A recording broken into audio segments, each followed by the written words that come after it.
नहमदुहु व नुसल्ली व नुसल्लिमु अला रसूलिहिल करीम अम्मा बाद। आज का उन्वान है रमज़ान के अखीर अशरे की अहमियत। बुज़ुर्गान मोहतरम, रसूल अकरम सल्लल्लाहु अलैहि वसल्लम ने इरशाद फरमाया, रमज़ान का पहला आशरा रहमत है, दूसरा आशरा मग़फ़िरत है और तीसरा आशरा जहन्नम से आज़ादी और खुलासी का है। वैसे तो रमज़ान का पूरा महीना ही खैर व बरकत का महीना है, रहमत का महीना है।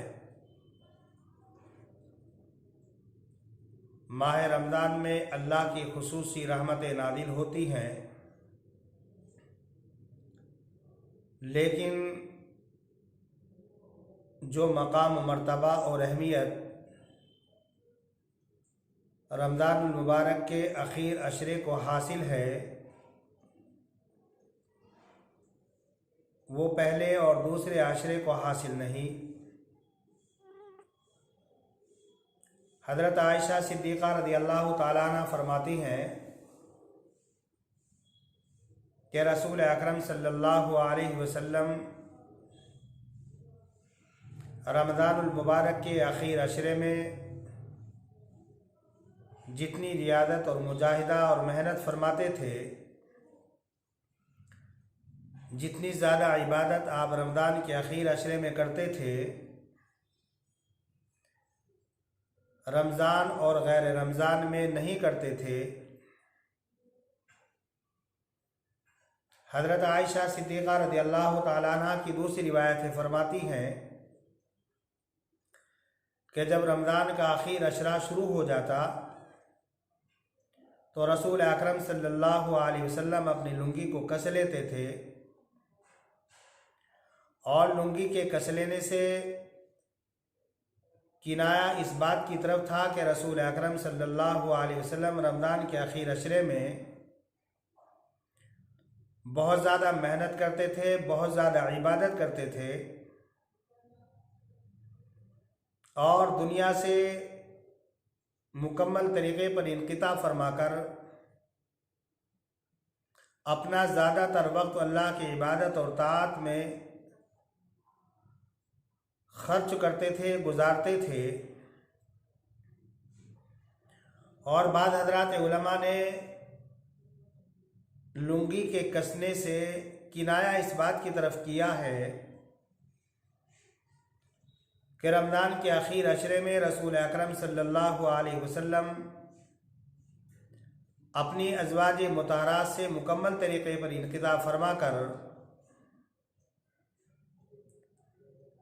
रमज़ान मुबारक का पूरा आखिर अशरा अल्लाह की ताअत में, अल्लाह की इबादत में गुजारते थे और रसूल अकरम सल्लल्लाहु अलैहि वसल्लम आखिर अशरे की रातों में क़याम फरमाते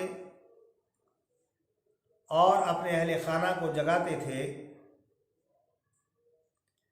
तो हमें भी चाहिए कि हम रमज़ान के आखिर अशरे की अहमियत को समझें, मासियतों से, गुनाहों से मुकम्मल तरीक़े पर इज्तिनाब करें, कसरत से कुरान करीम की तिलावत करें, इस्तिग़फ़ार की कसरत करें,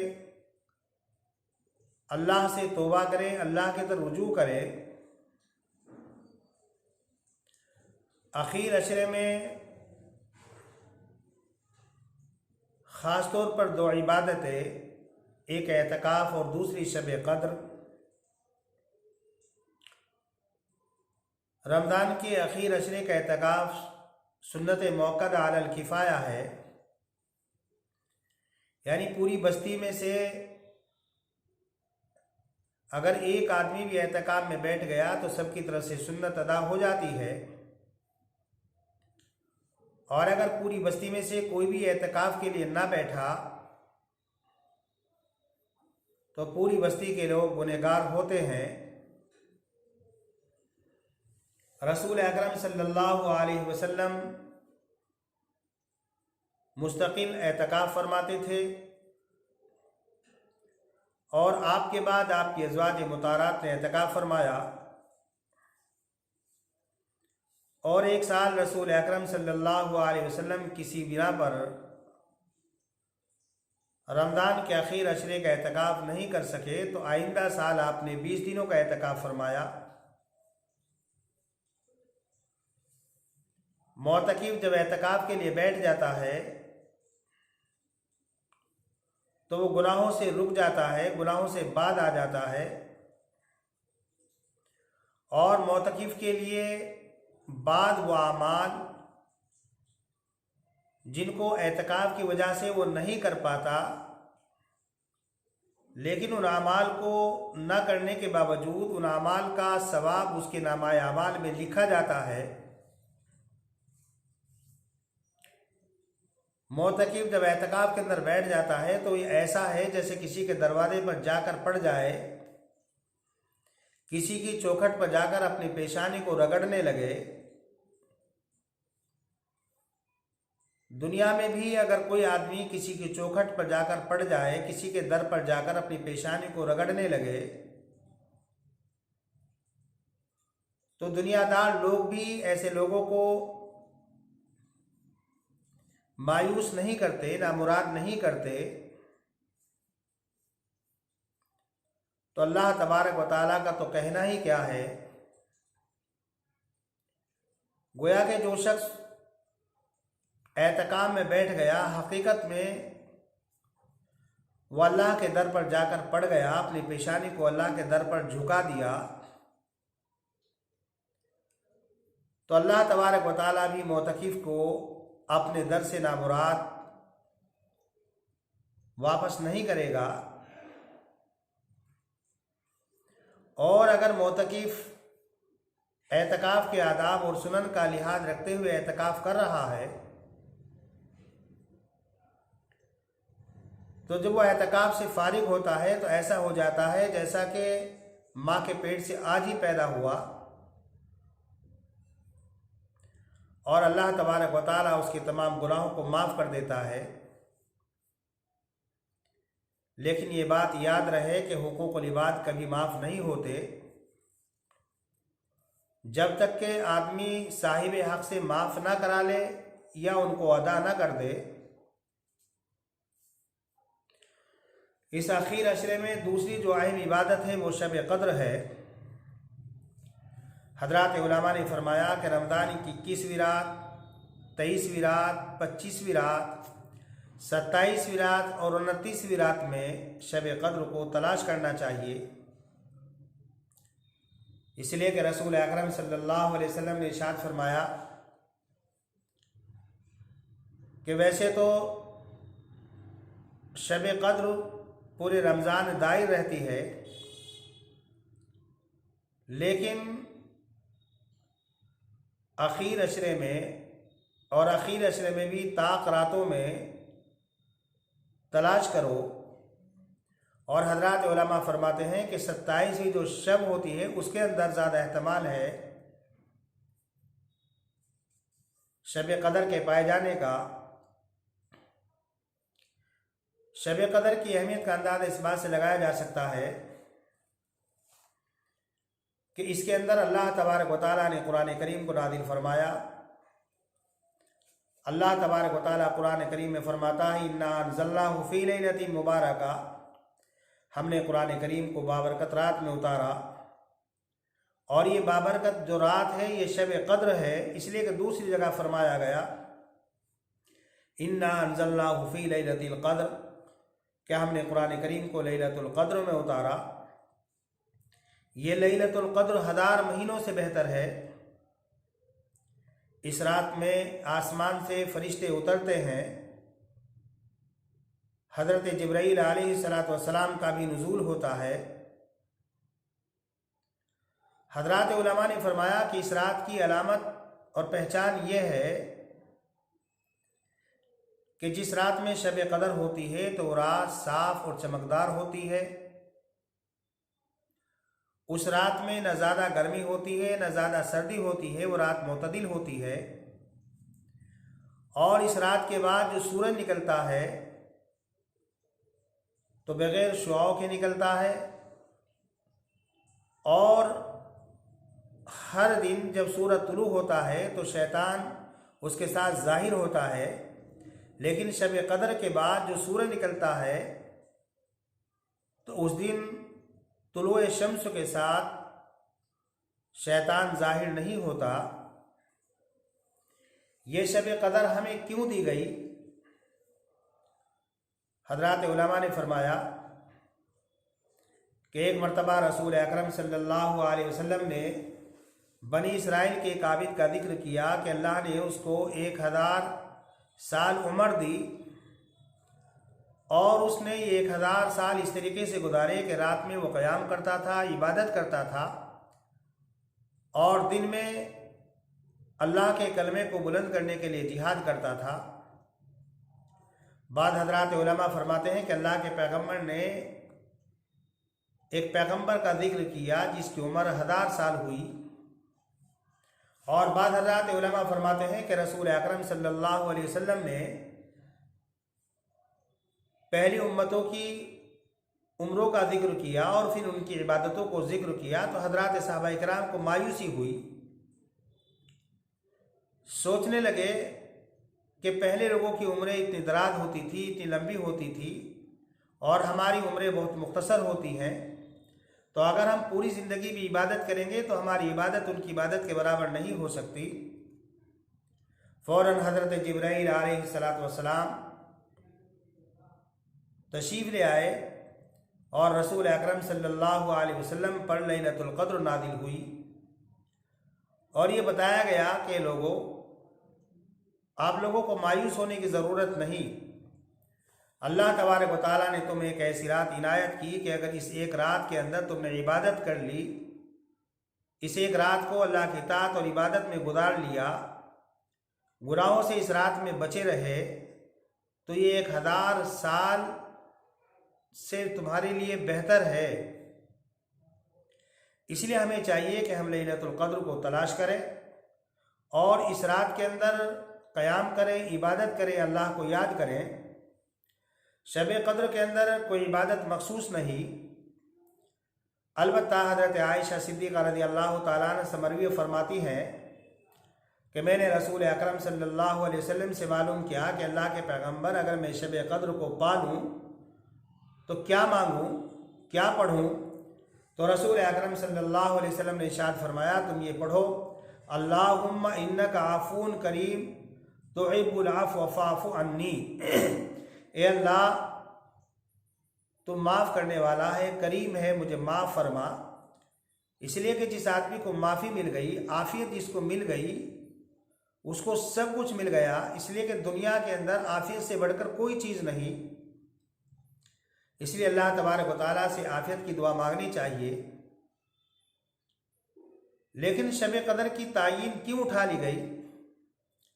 रिवायत के अंदर आता है, हज़रत उबादा इब्न सामित रज़ियल्लाहु ताला अन्हु फरमाते हैं कि एक मरतबा रसूल अकरम सल्लल्लाहु अलैहि वसल्लम हज़रात सहाबा इकराम को शब क़द्र बतलाने के लिए घर से निकले तो रास्ते में देखा कि दो आदमियों में लड़ाई हो रही है, झगड़ा हो रहा है। तो रसूल अकरम सल्लल्लाहु अलैहि वसल्लम उनके दरमियान सुलह सफ़ाई कराने लगे, और फिर आपने ये फरमाया कि मैं तुम्हें शब क़द्र बतलाने के लिए घर से निकला था, लेकिन दो आदमियों के दरमियान लड़ाई और झगड़ा होने की वजह से मैं सुलह सफ़ाई कराने लगा तो शब क़द्र की तायीन उठा ली गई। बुजुर्गान मोहतरम, इससे अंदाज़ा लगाइए कि झगड़ा किस कदर बुरी चीज़ है। अल्लाह तबारक व तआला कुरान करीम में फरमाता है कि आपस में लड़ाई झगड़ा मत करो, वरना तुम फिसल जाओगे, तुम्हारी हवा उखड़ जाएगी। और जब आदमी लड़ाई झगड़ा करता है तो लड़ाई झगड़े के ज़रिए से आदमी का दीन तबाह हो जाता है। इसलिए कि रसूल अकरम सल्लल्लाहु अलैहि वसल्लम ने इरशाद फरमाया, आपसी लड़ाई झगड़े ये मोड़ने वाले हैं, और ये फरमाया कि बालों को मोड़ने वाले नहीं, जिस तरह उस तरह बालों को मोड़ देता है, ऐसे ही लड़ाई झगड़ा ये दीन को मोड़ देता है, दीन को ख़त्म कर देता है। रसूल अकरम सल्लल्लाहु अलैहि वसल्लम ने इरशाद फरमाया कि शब क़द्र के अंदर अल्लाह तबारक व तआला तमाम लोगों की मग़फ़िरत कर देता है, लेकिन जो आदमी मुशरिक होता है उसकी मग़फ़िरत नहीं होती, और जो आदमी आपस में लड़ाई झगड़ा करता है उसकी मग़फ़िरत नहीं होती। बल्कि ऐसे शख्सों के बारे में कह दिया जाता है कि जिन दो आदमियों के दरमियान में ताल्लुकात ख़राब हों, जो एक दूसरे से कलाम ना करते हों, एक दूसरे से बात ना करते हों, उनको उनके हाल पर छोड़ दो। एक रिवायत से मालूम होता है कि रसूल अकरम सल्लल्लाहु अलैहि वसल्लम ने इरशाद फरमाया कि शब बारात के अंदर अल्लाह तबारक व तआला तमाम लोगों की मग़फ़िरत कर देता है, लेकिन मुशरिक की मग़फ़िरत नहीं होती, और जिसके दिल के अंदर कीना और कपट होता है उसकी मग़फ़िरत नहीं होती। बुज़ुर्गान मोहतरम, गौर व फिक्र करने का मकाम है। रमज़ान का महीना, बाबरकत महीना, शब कदर तमाम लोगों की मग़फ़िरत कर दी जाती है, लेकिन जिस आदमी के दिल के अंदर कीना हो, कपट हो, हसद हो, उसकी मग़फ़िरत नहीं होती। हमें चाहिए कि जिन लोगों से हमारे ताल्लुकात ख़राब है, जिन लोगों से हमारी बोलचाल बंद है, जिन लोगों पर हमने जुल्म किया है, सताया है, हम उनके पास जाएं, जाकर के माफ़ी मांगे, उनसे कहे कि भाई अगर मैंने तुम्हारी शान में कोई गुस्ताखी की, कोई गलती की, तो आप मुझे माफ़ कर दीजिए, और अगर आपने मेरे सिलसिले में कोई गलत बात कही तो मैं भी माफ़ कर देता हूँ। इसलिए हमें चाहिए कि हम रमज़ान के पूरा होने से पहले पहले अपने ताल्लुकात को उस्तवार कर लें। जिन लोगों से हमारी बोलचाल बंद है, अपनी बोलचाल शुरू कर दें, गुनाहों से माफ़ी मांग लें। अब शब कदर की तायीन क्यों उठाई गई, इसके अंदर हिकमत और मसलियत क्या है?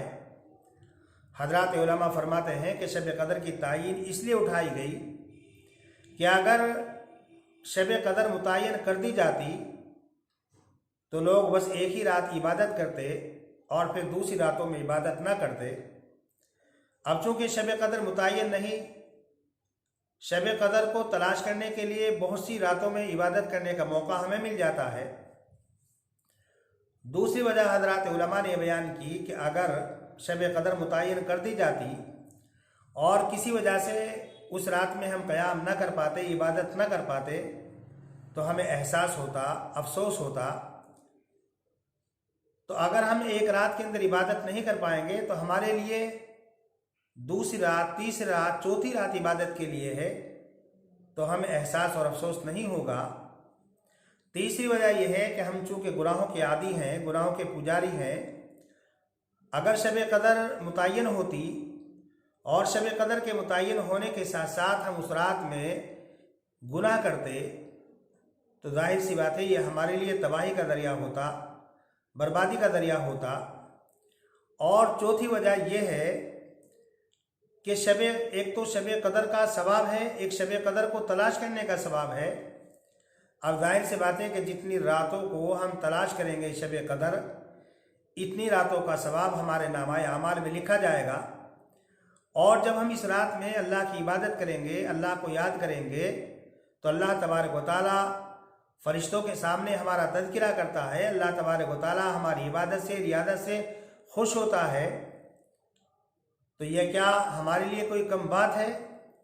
तो बुज़ुर्गान मोहतरम, हमें चाहिए कि हम शब कदर के अंदर ज़्यादा से ज़्यादा इबादत करें, अल्लाह को याद करें, गुनाहों से बचें, कोई इबादत मखसूस नहीं। और अगर शब कदर मिल जाए तो अल्लाहुम्मा इन्नका अफ़ून करीम तुहिब्बुल अफ़्व फ़अफ़ु अन्नी, इस दुआ का एहतमाम करें।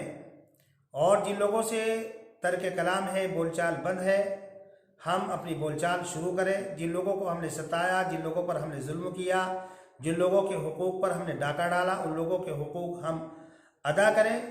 इसलिए कि जाहिर सी बात है कि दुनिया से हमें जाना है और एक दिन अल्लाह के दरबार में हमें पहुंचना है। और आप हजरात को मालूम होगा कि एक मरतबा रसूल अकरम सल्लल्लाहु अलैहि वसल्लम ने साहबा से मालूम किया कि मेरी उम्मत का मुफलिस कौन है। साहबा ने कहा जिसके पास दिरहम और दनानीर ना हो, जिसके पास माल और दौलत ना हो। आपने फरमाया नहीं। साहबा ने कहा कि अल्लाह व रसूल व आलम। और फिर अल्लाह के पैगम्बर ने फरमाया मेरी उम्मत का मुफलिस आदमी वो है जिसने दुनिया में नमाज़ें पढ़ी, रोज़े रखे, ज़कातें दी, हज किए, लेकिन साथ साथ में उसने दूसरों पर जुल्म भी किया, दूसरों को बुरा भला कहा, गालम गलोच किया, जब क़यामत का दिन होगा और वो अल्लाह के दरबार में पहुँचेगा, अल्लाह तबारक व तआला ने उसके लिए जन्नत में जाने का फ़ैसला किया चुका होगा, तो एक शख्स भागा हुआ आएगा और वो ये कहेगा कि अल्लाह, इसके लिए जन्नत में जाने का फ़ैसला कर दिया गया, इसने मुझे दुनिया में गाली दी, बुरा भला कहा, मुझे सताया। तो जाहिर सी बात है वहाँ आदमी के पास कुछ नहीं होगा। अल्लाह तबारक व तआला की तरफ से कहा जाएगा तुम इसकी नेकियां ले लो, उसकी नेकियां ले ली जाएंगी। फिर एक दूसरा आदमी आएगा, वो कहेगा कि अल्लाह, मेरे ऊपर भी इसने जुल्म किया था, मुझे भी सताया था, बुरा भला कहा था, मेरी गीबत की थी, चुगलखोरी की थी, मेरी बेइज्जती की थी। अल्लाह तबारक व तआला की तरफ से कहा जाएगा तुम भी इसकी नेकियां ले लो। वो कहेगा अल्लाह, इसके पास तो नेकियां ख़त्म हो चुकी। तो उस शख्स से कहा जाएगा तुम अपने गुनाह इस पर डाल दो। वो उसके ऊपर अपने गुनाह डाल देगा। वही शख्स जिसने दुनिया में नमाज़ें पढ़ी, रोज़े रखे, ज़कात दी, हज किया और उसके लिए जन्नत में जाने का फ़ैसला हो चुका था, लेकिन दूसरों पर जुल्म करने की वजह से, दूसरों को गालम गलोच करने की वजह से, दूसरों को बुरा भला कहने की वजह से, गीबत करने की वजह से, चुगलखोरी करने की वजह से उसी के लिए जहन्नम में जाने का फ़ैसला हो चुका होगा। बुजुर्गान मोहतरम, हमें चाहिए कि जहाँ हम अल्लाह के हुकूक अदा करें, वहीं बंदों के हुकूक भी अदा करें।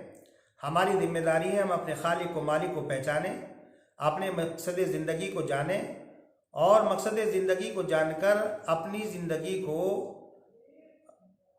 रसूल अकरम सल्लल्लाहु अलैहि वसल्लम की लाई हुई शरीयत के मुताबिक गुजारने की कोशिश करें और मखलूक की और लोगों की सेवा करें। इसलिए कि रसूल अकरम सल्लल्लाहु अलैहि वसल्लम ने इरशाद फरमाया कि लोगों में सबसे बेहतर वो है जो लोगों को नफ़ा पहुंचाता है, लोगों को फ़ायदा पहुंचाता है। और जो आदमी बाअखलाक होता है, अच्छे अखलाक से पेश आता है, तो अल्लाह तबारक व तआला हुस्न अखलाक की वजह से रोज़ा रखने वाला और रात में क़याम करने वाले का जो मकाम मर्तबा होता है, उससे भी ऊपर उस शख्स को पहुंचा देता है जो बाअखलाक होता है, दूसरों के साथ में अच्छी तरीके से कलाम करता है, दूसरों की इज्जत करता है और दूसरों की सेवा और ख़िदमत करता है। अल्लाह तबारक व तआला से दुआ है कि अल्लाह तबारक व तआला मुझे भी इन चीज़ों पर अमल करने की तौफ़ीक़ मरहमत फ़रमाए और आप हज़रात को भी अमल करने की तौफ़ीक़ मरहमत फ़रमाए। व आख़िरु दावाना अनिल हम्दुलिल्लाहि रब्बिल आलमीन।